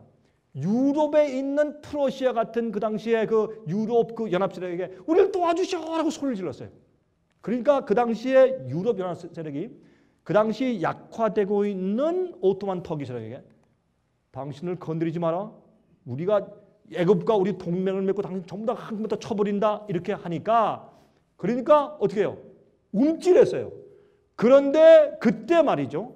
대사가 이 유럽에서 애굽까지 가는데 갈 때 지중해를 가는데 풍랑이 와가지고 3일을 지연했어요. 일찍 도착하지 않고 3일을 지연해서 딱 도착해서 그 임명장을 주면서 걱정하지 마시오. 우리가 보호합니다. 그래서 그 1840년 8월 11일 날 오토만 터키가 역사에 보면 유럽 연합에게 손들었어요. 항복했어요. 알겠습니다. 우리 치지 마시오. 우리가 당신을 말리겠소. 라고 항복해서 손든 날짜가 1840년 8월 11일이었어요. 이러니까 3,000명이 어떻게 했어요? 다 교회 갔어요. 요즘 사람 같으면 안 가지. 내가 언제 그랬어 이러지. 오리발 내밀죠. 그 당시 사람들은요. 말한 거 지켰어요. 지금 이 시대 신자들이 그런 인테그리티가 있으면 다 교회 가겠죠. 안 하죠. 여러분 하나님께서 이렇게까지 해서 이 화는 이슬람 세력인 것을 우리에게 깨닫게 해주셨어요. 자 보세요.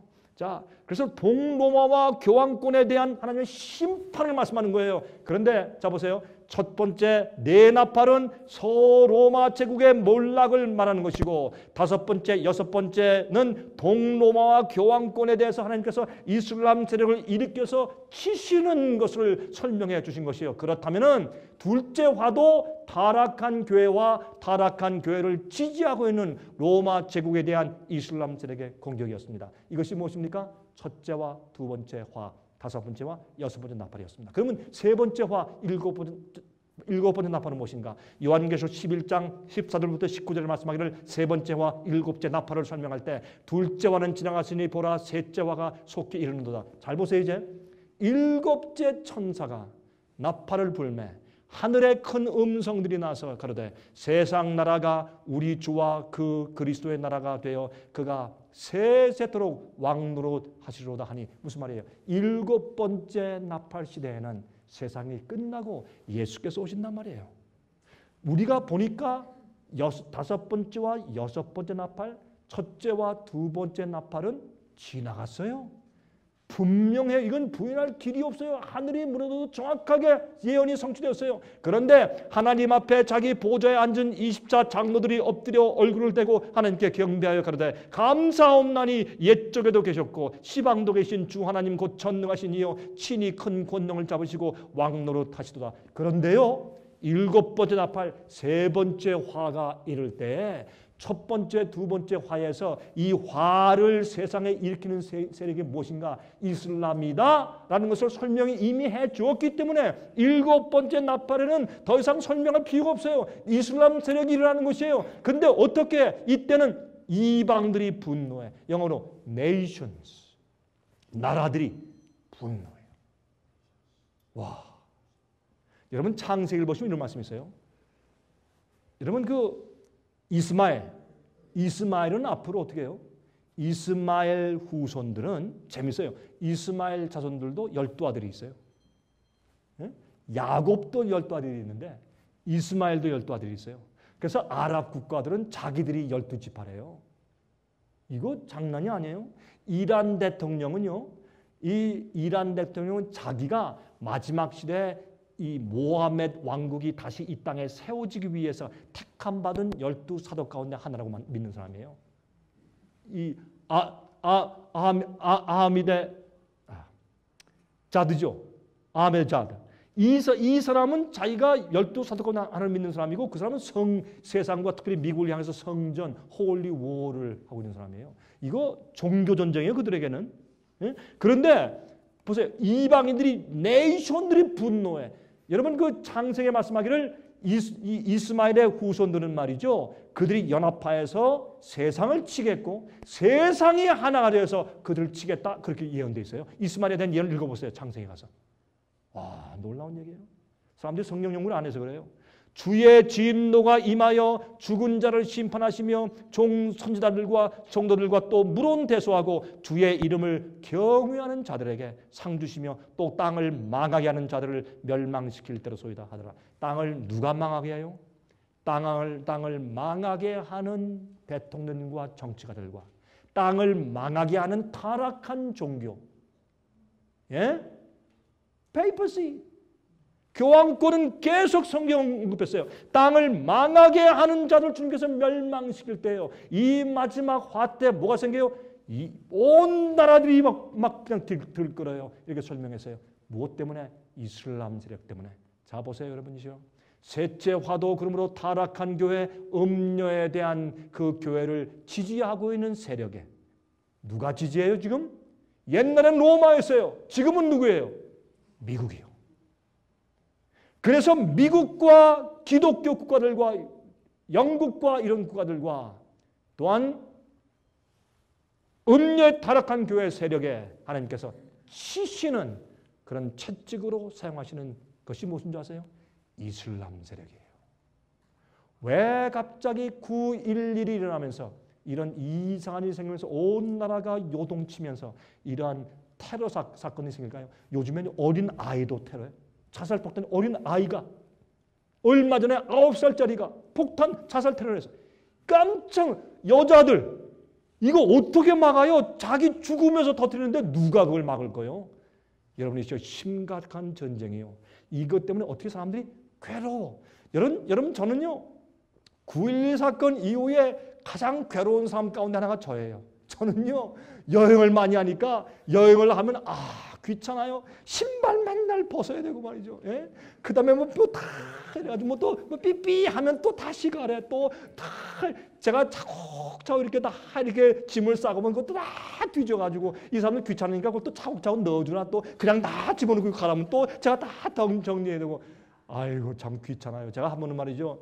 제가 영국에서 집회하고서 이제 오는데 그때 무슨 일이 생긴 줄 아세요? 영국에서 어떤 사람이 미국으로 올려가다가 신발에 폭탄 해가지고 터뜨리려고 하는 사람들이 이렇게 잡혔죠. 그때라. 가니까 갑자기 히스로 공항에 난리가 났어요. 이게 도대체 뭐냐? 줄을 서는데 비행기 놓친 줄 알았어요.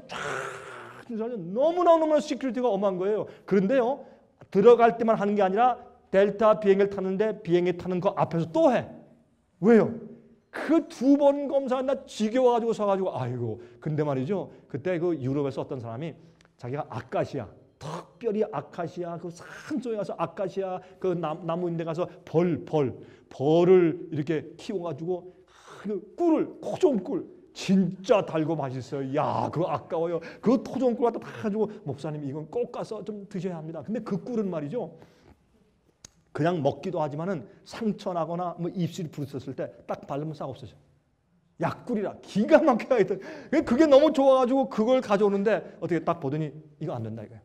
그래서 아니 여보시오 이게 어떤 꿀인데 당신이 어떤 꿀인데 뺏어가려고 안 됩니다. 가져가야 됩니다. 절대 안 된대. 그래서 딱 열고서 맛보시오 이게 뭐 이게 폭탄인지 꿀인지 절대 안 된대. 그날 제가 얼마나 고생했는지 여러분이시요. 왜 이렇습니까? 세상이 왜 이렇게 괴롭습니까? 진짜 그들은 테러리스트 사람들 마음 가운데 두려움을 넣어줬어요. 그 성공했어요. 그 몇 명들이 여러분 이게 뭡니까? 이젠 셋째 화가 생기고 있는 것이에요. 이게 이슬람의 공격이요. 오사마 빈 라든, 알케이다 여러분 이게 뭐 우연히 생기는 줄 아십니까? 이게 다 예언 성취예요. 기독교인들은 보면서 아이고 저 오사마 빈 라든 그렇게만 알지 이게 성경 예언 요한계시록의 7째 나팔과 셋째 화가 생기는 것을 전혀 알지도 못하고 살고 있는 그리스도인들이 얼마나 답답하냐 말이에요. 그러니 예수님의 재림에 대해서 관심도 없고 마지막 세상도 관심이 없고 나의 거룩한 준비도 관심이 없는 것이에요. 여러분들 회개하세요. 예수님 오세요. 이렇게 어영부영 지나갈 때 하늘에서 은혜 문이 닫히고 은혜 시간이 끝나요. 조심하세요. 회개하세요. 여러분들 이런 식으로 교회 왔다 갔다 한다고 구원받을 줄 아십니까? 천만입니다. 하나님 아버지의 뜻대로 살지 않는 자들은 다 앞으로 멸망당해야 될 것입니다. 여러분 보세요. 이 성전은 이 아랍 사람들에게 기가 막힌 놀라운 전쟁이에요. 어떻게 상상이나 했겠어요? 어떻게 이런 비행기들로 쌍둥이 빌딩을 뉴욕에서 그냥 때려쳐가지고 그걸 다 부서뜨리는 이런 테러를 어떻게 할 줄로 누가 꿈에나 생각했겠어요? 그런데 이것은 경제 상징이었습니다. 이것이 무너질 때 저는 한국에서 중국에 들어가기 위해서 준비할 때였어요. 전 그것을 제가 TV에 보면서 깜짝 놀랐어요. 전 그때 이걸 보면서 느꼈어요. 아, 7째 나팔이 지금 시작되는구나. 7째 나팔과 3번째 화다 딱 들어왔어요. 왜요? 저는 예언을 연구하는 사람이기 때문에. 많은 그리스도인들이 그거 보면서 이거 7째 나팔이네. 그거 아는 사람이 몇 명 됐을까요? 이렇게 답답한 시대에 우리가 살고 있는 것이에요. 여러분 보세요. 기가 막힌 그런 폭음과 함께 저 높은 세계에서 가장 높은 그 쌍둥이 빌딩이 무너지기 시작했습니다. 그렇죠? 그 다음에 또 뭐가 생겼습니까? 이락 전쟁. 그렇죠? 아프가니스탄 전쟁. 그렇죠? 테러. 어디 가도 세상에 이제 안전한 곳이 없어요. 테러가 너무 심해가지고 세상을 괴롭혀요. 그래서 이 화는 뭐예요? 괴롭히는 전쟁이에요. 예? 이게 화예요. 세상이 괴로워 화를 면하지 못해요. 그러므로 정말 전쟁에 꼬리를 무는 것인데 그래서 지금 우리가 어디에 살고 있어요? 예수께서 오시기 바로 직전인 우리가 살고 있는 시대는 여기입니다. 7번째 나팔 시대에 살고 있고 이제 예수님께서 곧 오십니다. 더 이상 성취될 예언이 없습니다. 제가 왜 예수님 속히 오신다고 이렇게 목청노아 외치고 다니는지 이제 그 이유를 또 하나 이해하시겠습니까? 여러분 저는 성경 말씀을 연구하고 예언을 연구하는 목사이기 때문에 저는 하늘이 무너져도 예수님 속히 오시는 데 대한 120%의 확신을 가지고 살고 있는 사람입니다. 여러분 준비하십시오. 여러분 가정들 준비하셔야 합니다. 여러분 그러더니 갑자기 무엇이 생깁니까? 월스트리트에 문제가 생기면서 경제 공황이 생기기 시작합니다. 여러분 주식이 폭락하면서 말이죠. 지진들이 일어나고 여러분 온역들이 생기고 제가 마태복음 24장을 말씀드렸죠. 여러분 마지막 시대에는 어떻게 해요? 기근과 온역과 지진들이 처처에 있겠고 그게 무슨 말이에요? 옛날에는 한 번 지진 났다가 10년 후에 한 번 났다가 5년 후에 났다가 그랬지만 지금 이 시대에는 기근과 지진과 고칠 수 없는 온역들이 동시에 여러 곳에 다발적으로 생기고 있어요. 이것이 마태복음 24장 예언인데 그런 때는 지금 이 시대밖에 없어요. 옛날에 그런 적이 과거에 없어요. 살펴보세요. 지진과 온역과 기근이 동시에 여러 곳에 동시에 다발적으로 같이 있었던 시대가 과거에 언제 있었어요? 지금밖에 없어요. 그래서 예수께서 이때 이런 일을 보는 그 세대에 이 모든 것이 이루어질 것이라고 예수께서 예언했어요. 지금이 그런 때입니다. 여러분 또 보세요. 최근에 폴란드의 홍수를 보세요. 여러분 파키스탄의 홍수를 보세요. 1700만 명이 집을 잃어버렸어요. 수많은 사람이 죽었습니다. 여러분 참 얼마나 놀라운 일입니까? 태풍과 허리케인 보세요. 세상에 이루는 여러분 이런 모든 천연재해들을 보세요. 여러분 이 세상에 얼마나 오래 갈 것 같습니까? 여러분 꿈 깨세요. 예수님 속히 여세요. 세상은 절대 오래 갈 수가 없어요. 그런데 이 끝에 말씀하기를 요한계시록 11장 19절에 말씀하기를 이에 하늘에 있는 하나님의 성전이 열리니 성전 안에 하나님의 언약궤가 보이며 또 번개와 음성들과 뇌성과 지진과 큰 우박이 있더라. 뭐예요? 하늘에 지성소가 열려 언약궤가 있는 곳이 어디예요? 지성소예요. 그것은 무엇을 말합니까? 대제사장이신 예수님께서 지성소에서 심판하는 사업이 끝난 거예요. 문이 열려요. 거기서 뭐가 쏟아져요? 7재앙이 쏟아져요. 7재앙이 쏟아져요. 이것이 언제예요? 7번째 나팔, 3번째 화시대예요. 아, 놀라운 예언 아닙니까? 그런데 그때 마지막 시대 이런 일이 있은 다음에 하나님께서 무슨 말 하신 줄 아세요? 요한계시록 18장에 보시면 큰 성 바벨론이요 교회들이 뭐가 되었어요? 귀신의 처소와 각장 더러운 악령들이 모이는 곳이 되었어요. 가증한 새들이 모이는 곳이 되었어요. 무엇이?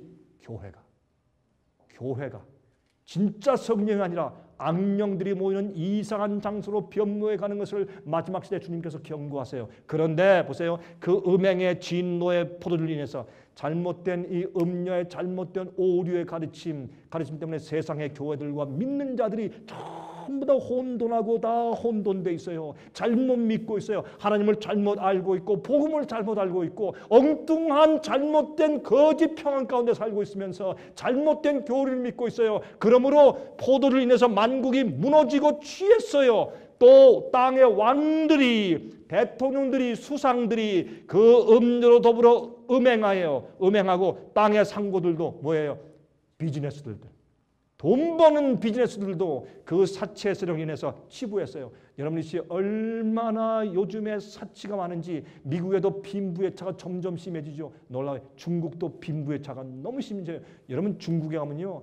밀리언웨어, 빌리언웨어가 얼마나 많이 생기는지 몰라요. 아직도 저기 시골에 가면 너무너무 가난한데 세상은 빈부의차가 점점 심해지죠. 야고보서 5장에 그렇게 될 것이라고 예언을 하였습니다. 내가 또 들으니 하늘로서 다른 음성이 나서 가로되 내 백성아 거기서 나와 그 죄에 참여하지 말고 바벨론에서 나오라 그랬어요. 잘못된 가르침에서 나오라 그랬어요. 그 죄에 참여하지 말고 그의 받을 재앙을 받지 말라. 그 죄는 하늘에 사무쳤으며 하나님은 그의 불의한 일을 기억하신지라 라고 성경은 말했어요. 그가 준 그대로 그에게 주고 그의 행위대로 갑절을 갚아주고 그의 섞은 잔에도 갑절이나 섞어 그에게 주라. 그 밑에 가보세요. 8절에 그러므로 하루 동안에 그 재앙들이 이르리니 곧 사망과 애통과 흉년이라. 7재앙이 쏟아져요. 7재앙이. 어느 때? 이 시대. 여러분 하루아침에 갑자기 일들이 생겨요. 전쟁이요? 갑자기 눈 뜨면 전쟁 났잖아요. 6.25도 그랬잖아요, 여러분. 이게 뭐 아이고 막 그러나 설마 할 때 하루아침에 와버리는 거예요. 그래서 깨어있어요. 너희는 깨어서 근신하고 기도하고 성경은 말씀하고 있는 것입니다. 그런데 교회는 지금 뭐하고 있어요? 난리가 나죠. 성령이 임했다. 난리들을 해요. 병 고치고 방언하고 난리를 피지만 그게 참된 성령이냐 말이에요. 성경은 말하기를 악령들이 모이고 잘못된 귀신의 영들이 모인 것이 되었다고 설명해요. 다 그런 건 아니지만 많은 교회들이 요즘에 이상한 영들에 의해서 거짓 성령 운동이 있어요. 뭐 50만 100만이 모여도 참 성령의 움직임일까요? 정말 예수께서 계시는 곳일까요? 여러분 한번 생각을 해보셔야 돼요. 여러분 The Great Controversy라는 책이 있어요. 464페이지 보면 제가 가끔 인용하는 책이지만 이 세상의 역사를 기가 막히게 성경의 예언을 풀이한 책인데 정말 영감적인 책이에요. 이 책이 없으세요? 저희한테 주문하세요. 보내드릴 테니까 이런 말씀이 있어요. 그 읽어보니까 이런 놀라운 말씀이 있어요. 믿음과 경건의 보편적인 태보에도 불구하고 교회 안에는 그리스도를 진실히 따르는 사람들이 있다. 아무리 타락해도 여러분과 같은 사람들이 교회에 있단 말이에요. 진실한 사람들이 있어요. 하나님의 최후의 심판이 세상에 내리기 전에 주님의 백성 중에는 사도시대 이래 일찍이 목격하지 못한 근본적인 경건의 부흥이 일어날 것이다. 하나님의 성령과 권능이 그분의 자녀들 위에 부어질 것이다. 성령이 임해요. 두 번째 오순절 성령이 앞으로 임할 것입니다. 하나님의 성령과 권능이 그분의 자녀들 위에 부어질 것이다. 그때가 되면 많은 사람들은 하나님과 그분의 말씀을 사랑하는 대신에 이 세상을 사랑하는 그러한 교회들에서 분리되어 나올 것이다. 목사들과 신자들을 막론한 많은 사람들이 주의 재림을 위하여 백성을 준비시키고자 이 시대에 전파되고 있는 큰 진리를 즐거이 받아들이게 될 것이다. 앞으로 굉장한 부운동이 세상을 지나가는데 주의 참된 백성들은 그것을 들을 기가 있을 것이에요. 이렇게 말씀했어요. 그러나 사람들의 원수는 이 일을 방해하려고 마귀는 이 운동이 일어나기 전에 진짜 두 번째 오순절의 성령 운동이 생기기 전에 마귀는 먼저 뭘 해요? 가짜 운동을 꾸며냄으로써 이를 막으려고 노력할 것이다. 여러분 가짜 이 위조 집회는요. 미리 하는 거예요. 가짜 운동은 미리 해야지 진짜 운동이 온 다음에 하면 사람들이 믿지 않기 때문에 가짜 운동이 먼저 생겨요. 지금의 요즘엔 성령을 받았다 난리를 치는 이 성령 운동은 참 성령 운동이 아니에요. 이제 진짜 경건한 거룩한 오순절 성령 운동이 진짜 앞으로 곧 임할 텐데 그때는 참 하나님의 성령이 역사할 거예요. 그 전에 이렇게 마귀가 지금 난리를 치고 있는 겁니다. 여기 보세요. 그의 기만의 세력 안에 모이는 교회들 가운데는 마치 하나님의 특별한 축복이 내린 것처럼 보이게 할 것이다. 그리하여 신앙적 큰 부흥이 일어난 것처럼 생각하도록 나타낼 것이다. 많은 사람들은 실상은 전혀 다른 영의 역사임에도 불구하고 하나님께서 그들을 위하여 놀라운 정도로 역사하고 계신다고 기뻐할 것이다. 이와 같이 사탄은 종교의 가면을 쓰고 자기의 세력을 모든 그리스도 교계에 확장하기에 전력할 것이다. 놀라운 책이죠. 보세요. 이런 놀라운 얘기를 한 책이 다 있어요. 과거 반세기 동안에 일어난 신앙 부흥의 대부분에는 다소간 그와 같은 영향이 활동해 왔던 바 장래에는 더욱 광범위한 운동들 가운데 나타날 것이다. 앞으로 더 할 것이란 말이에요. 이 책은 약 한 100년 전에 쓰여진 책이에요. 110년 전에 쓰여진 책인데 이런 말을 우리 시대를 마치 보는 것처럼 이렇게 말씀해 놓았어요. 진리와 허위가 혼합된 감정적 흥분이 있으며 지금 그래요? 꼭 그래요. 그것은 오도되기 쉽게 만들었다. 그러나 아무도 속임을 받을 필요는 없다. 하나님의 말씀의 빛으로 보면 그런 운동의 내용을 분별하기가 결코 어렵지 않다. 진리로만 분별해야 돼요. 여러분 감정적으로 와 그런데 휩쓸리면 안 되는 것입니다. 무릇 사람이 성경의 증거를 등한히 하고 극기하고 세속을 버리도록 요구하는 분명하고 심령을 살피게 하는 진리에서 돌아설 때 하나님의 축복을 받지 못하는 것이 분명하다. 여러분 그래서 여러분 보세요. 이걸 이해하셔야 돼요. 거짓 성령 운동의 특징이 무엇인지 아십니까? 이거를 보면 여러분이 분별할 수 있어요. 거짓 성령 운동의 특징은 무엇이냐면 성경의 자세한 진리에 대한 순종을 무시하고 예수만 믿으면 돼 무시하고 사랑과 연합만을 강조하며 감정적인 분위기를 자아내려고 애를 씁니다. 그런 음악, 그런 연극 이런 걸로 드럼, 북 난리를 해요. 춤을 추고 그런 감정적인 분위기를 자아내려고 애를 써요. 여러분 진리에 대한 순종을 무시해요. 거룩함과 성화에 대한 강조가 없고 죄에 대한 승리해야 될 것에 대한 강조가 없어요. 감성적인 느낌을 가지도록 하여서 마치 하나님의 인정하심을 받은 것처럼 느끼게 하지만 진정한 평안과 확신이 결여되어 있는 잘못된 복음을 가르칩니다. 이것이 거짓 성령 운동의 특징입니다. 여러분이시여 사도 바울은 우리에게 뭐라고 썼는 줄 아십니까? 갈라디아 5장 16절에 내가 이르노니 너희는 성령을 쫓아 행하라. 그리하면 육체의 욕심을 이루지 아니하리라. 참된 성령을 받으라 그랬어요. 여러분 성령의 열매를 아시죠? 여러분 갈라디아 5장 22절과 25절까지 어떤 말씀이십니까? 오직 성령의 열매는 사랑과 희락과 화평과 오래 참음과 자비와 양선과 충성과 온유와 절제니 이 같은 것을 금지할 법이 없느니라. 보세요. 성령의 열매는요, 사람들이 오해해요. 사랑을 받으면 나중에 희락이 생기고 그 다음에 화평이 생기고 그 다음에 오래 참게 되고. 아니에요. 성령의 열매는 한꺼번에 생기는 것이에요. 성령이 역사하든지 안 하든지 둘 중에 하나지 서서히가 아니에요. 성령의 9가지 열매는 우리가 거듭나고 굴복하고 진리로 거듭나서 주의 은혜가 생기면, 성령이 임하시면 우리 가운데 성령의 열매 9가지가 다 존재하는 것이에요. 사랑이 있고 즐거움이 있고 화평이 있고 인내가 있고 자비함이 있고 양선함이 있고 충성과 온유 절제가 다 있는 것이에요. 근데 나는 사랑은 있는데 절제가 없어. 이거 잘못된 거예요. 그게 아니에요. 오해한 거예요. 성령은 하나예요. 성령의 열매가 한꺼번에 열리는 것입니다. 그래서 이런 특징이 우리 속에 있어야 돼요. 이것이 예수님의 재림을 맞는 우리의 품성입니다. 이것은 금지할 법이 없어요. 우리 힘으로 노력해서 하는 것이 아니라 내가 굴복할 때 내 속에 내 자신 주님과 성령께서 나를 그렇게 만들어주시고 그런 성령의 열매를 맺게 하시기 때문에 그러한 것입니다. 여러분 보시오. 그리스도 예수의 사람들은 육체와 함께 그 정과 욕심을 십자가에 못 박았느니라. 자기가 죽고 예수께서 사시고 세상의 정과 욕심을 십자가에 못 박은 자가 성령의 열매를 받아요. 여러분들이시오, 돈을 사랑하십니까? 정욕을 사랑하십니까? 출세를 사랑하십니까? 세상을 사랑하십니까? 여러분 속에는 성령의 열매가 없을 것입니다. 잘 생각해 보십시오. 우리가 그 나라와 그 의를 먼저 구하면 우리에게 필요한 모든 것을 다 주시겠다고 약속했어요. 그러나 세상의 욕심을 가지고 애를 쓸 때 성령의 은혜가 우리 마음 가운데 떠나는 것을 여러분 아시죠? 여러분, 우리는 스스로 속일 수가 없습니다. 만일 우리가 성령으로 살면 또한 성령으로 행할지니, 성령이 우리 가운데 계시면 우리의 생애는 성령을 쫓아 살게 되는 것입니다. 여러분, 우리가 스스로 속이지 맙시다.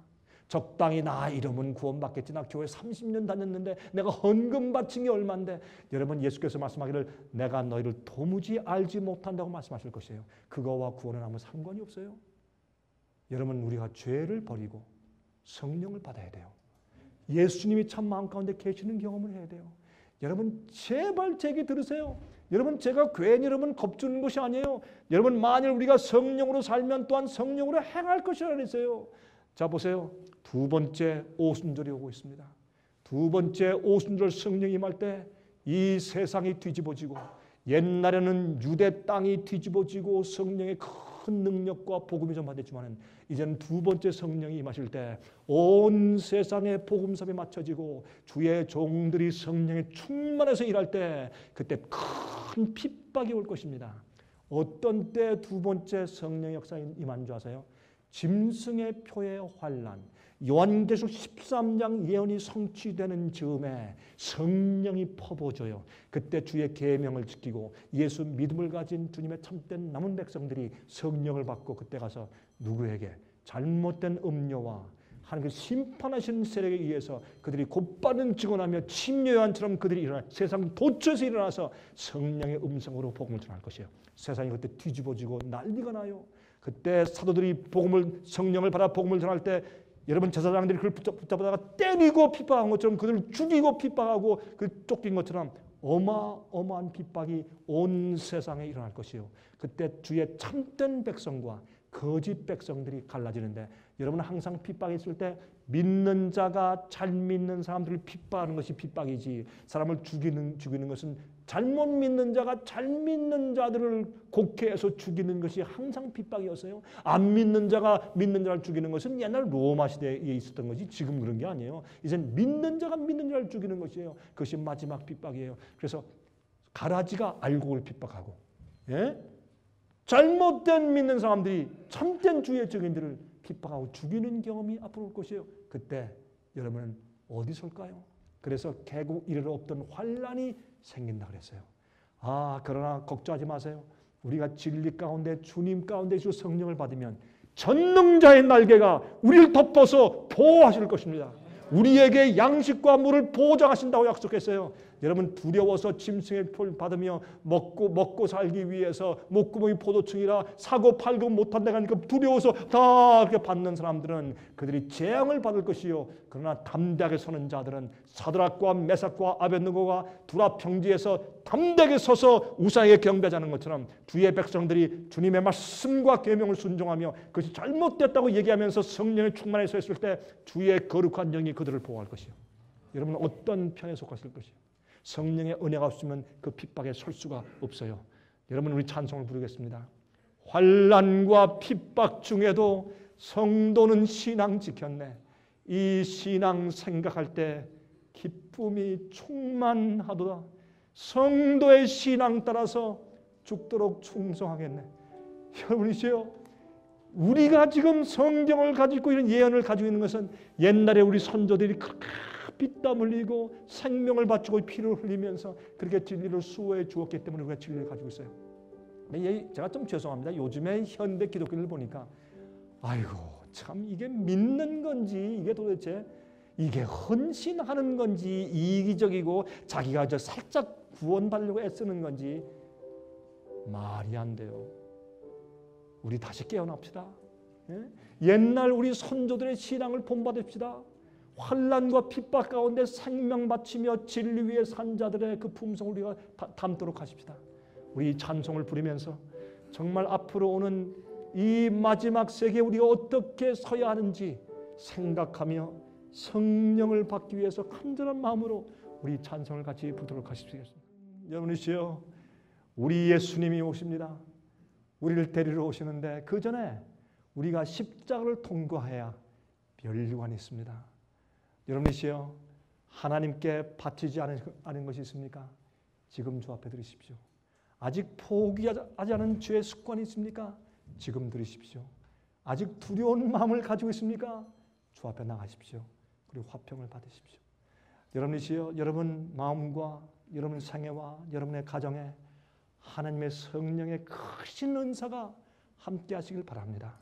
지금만 마음의 감동이 아니라 여러분 계속해서 예수께서 오실 때까지 깨어서 근신하며 기도하시는 생을 사시기 바랍니다. 여러분, 오늘은 여러분 나가실 때 제가 인사드리지 못하겠습니다. 왜냐하면 제가 여기 남아 있겠습니다. 여러분 가운데 혹시 저와 같이 기도하고 싶은 분이 계시거나 아니면 질문하고 싶은 분이 계시죠. 어떤 분들은 좀 질문 시간을 줬으면 좋겠습니다 하는 분들이 몇 분 계셨어요. 여러분들 가운데 혹시 제가 이번 3일 동안 제가 강의한 것이나 아니면 여러분이 성경을 연구하다가 꼭 좀 알고 싶은 것이나 좀 질문하고 싶은 분들이 계실 것입니다. 그런 분들은 여기 남으세요. 남으면 제가 오늘 여러분들께 질문을 받고 답변하는 그런 기회를 드리도록 하겠습니다. 여러분들, 그러나 바쁘신 분들은 이제 조용히 나가시면서, 오늘 또 나가시는 분들은 꼭 저희가 준비한 두 책, 산상수훈책과 예수님의 마지막 장면을 기록한 오 그리스도, 그 놀라운 책을 빠짐없이 다 받아서 나가시길 부탁드립니다. 하나님의 은혜가 여러분과 함께 하시기 바랍니다. 기도하겠습니다. 자비하신 하늘에 계신 우리 아버지시여, 감사합니다. 주님의 은혜를 감사합니다. 주님의 예언의 빛을 감사합니다. 진리를 감사합니다. 깨워주심을 감사합니다. 우리를 구원하시기 위해서 모든 것을 주시는 것을 감사합니다. 아버지, 이날 저녁에 다시 우리가 십자가 밑에 섭니다. 우린 죄인들입니다. 부족합니다. 흠이 많습니다. 저를 불쌍히 여겨주시고 우리 마음을 다시 임마누엘의 보혈의 피로 씻어 주시옵소서. 두려운 자에게 용기를 주시고 불신을 가진 자에게 믿음을 주시며 또한 마음이 답답한 자에게 하늘의 화평을 주셔서 이 세상에 주지 않는 평화를 얻도록 해 주시옵소서. 세상에 이제 큰 환난이 닥쳐오고 예수님 속히 오실 것입니다. 주여, 주 앞에 올바로 서게 저희를 거룩하게 만들어 주시고 저희를 천사의 날개와 전능자의 날개 속에 저희가 피할 수 있도록 해 주시옵소서. 인침받게 하시옵소서. 마지막 그 포도주의, 음행의 포도주에 취하면서 깨어날 수 있게 저희를 도와주시옵소서. 살아계신 예수 그리스도의 귀하신 이름만 의지하여서 간절하게 기도드리옵나이다. 아멘.